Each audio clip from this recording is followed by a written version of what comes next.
Beatriz está por aquí, ¿no? Mira, este es un poema que escribí en el año 1978, cuando la selección argentina ganó el Mundial de Fútbol en el Estadio Monumental de River Plate, y que siempre lo recito cuando estoy en Argentina, que he ido muchas veces. Y es un poema que se titula La soledad de Robert Resenbrich, es un poema de hace muchos años, y tiene una cita del general Jorge Videla, que dice que un desaparecido no tiene entidad, porque no está muerto ni vivo. Es la final de la Copa del Mundo del año 78, y entonces esto se titula La soledad de Robert Resenbrich, que Robert Resenbrich era el extremo izquierdo de la selección holandesa, que se enfrentó contra los argentinos. Aquellos estaban el almirante Masera, el general Camps, el general Viola, todos los dictadores de la Junta Argentina. Y hice este poema con mucha rabia. Lo he leído muchas veces en Argentina, pero siempre lo miran un poco mal, porque son muy futboleros. Continuaban pensando que aquel mundial lo abandonaron de una manera honrada.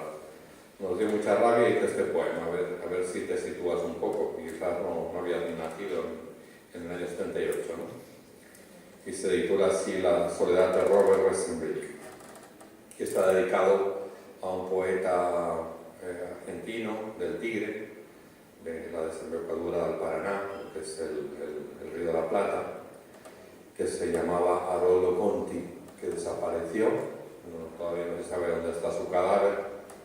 Su familia, los libros los destrozaron, y eran estos militares. No solamente te torturaban y te mataban y te tiraban al río y consiguieron una cifra entre 20.000 y 30.000 desaparecidos, sino que durante las torturas te hacían firmar la cesión de la escritura de los pisos, de los inmuebles que tenías, y luego si pillaban a alguna chica embarazada, se esperaban a que tuviera la criatura antes de matarla, o algunas de las que violaron. Pues ahí precisamente en mi barrio de Baicarca, hay una asociación que dice que si eres nacido entre determinadas fechas y dudas de tu identidad, no es que vayas a hacerte las pruebas de ADN. Los chicos de los que hablo son jugadores de la selección argentina. Mario Alberto Kempes, muy famoso, jugó en el Valencia y en el Hércules. Ardiles, Bertoni, Huseman, y el entrenador que se llama César Luis Menotti, que entrenó también el Barcelona.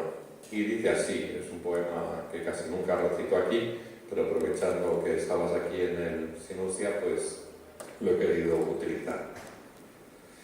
Demasiadas veces las historias tristes forman parte de las historias, Haroldo.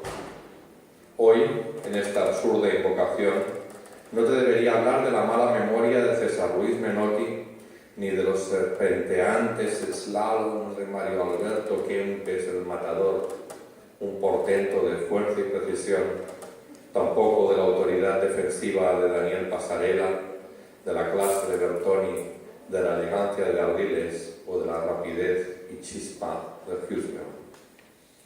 Quizás preferiré recordar la mala cabeza de Fillol, vuestro arquero, que detuvo un balón imposible a Robert Resenbrich, o de la jugada decisiva de la final de la Copa del Mundo del 78, cuando también Resenbrich encaró a Fillol y envió la pelota al palo, al puto palo. Tú no lo pudiste ver, Haroldo. No te dejaron ver el Monumental de River con 80.000 fanáticos liderados por el energúmeno y su tiburón asesino Masera. Tú te quedaste en la fase previa de ese partido, de esa vergüenza televisada. Tú te quedaste en el proceso sí de reorganización nacional. Tú no les podías dar la verborrea de Menotti, ni podías alzar la Copa del Mundo como Daniel Pasarela. Tú solo podías ofrecer tus versos clandestinos dentro de los livianos relatos del Delta del Tigre o del Buenos Aires más a ras de suelo. Como dijo el reorganizador Videla, hoy es un día de júbilo para la nación argentina en el marco de esta confrontación deportiva caracterizada por su caballerosidad. Habló el gran caballero, el rey de la picana, de la extorsión, del secuestro, del asesinato, del comercio de niños el caballero de los caballeros que eliminaron 30.000 compatriotas atados a los grilletes del olvido, arrojados al océano, desaparecidos, sin dejar ni una sombra. Y también escuchamos la bendición del mismísimo Papa de Roma y del arzobispo Cantilo: bienvenidos a esta tierra de paz, libertad y justicia. Justicia para tus feligreses desaparecidos, para tus capellanes desaparecidos, para los hijos de los desaparecidos, para tu misma alma desaparecida, Cantilo. A pocas cuadras de la ESMA, el monumental de Rivers se mostraba todavía más pleno, con el capitán Pasarela mostrando otro indigno trofeo de la historia, un poquito de maquillaje mediático para el asesinato masivo, para el terrorismo de Estado bendecido. Esos diablos del batallón 601 de inteligencia del ejército argentino, los que anestesiaron a tus hijos, los que destrozaron tus libros, los que te secuestraron, torturaron hasta asesinarte e hicieron desaparecer tu cadáver 2 años antes. Seguro que vibraron con las paradas de Fillol, los goles de Kempes y de Bertoni, y con la copa de Pasarela, la maldita copa.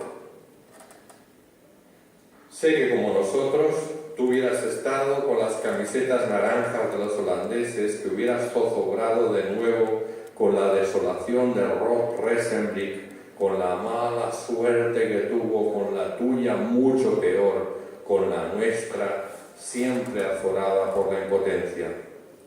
Demasiadas veces las historias tristes forman parte de la historia, Haroldo. Una historia que, como profetizaste en el libro En vida, no significa un carajo ya para nadie, solo un montoncito de verdadera tristeza.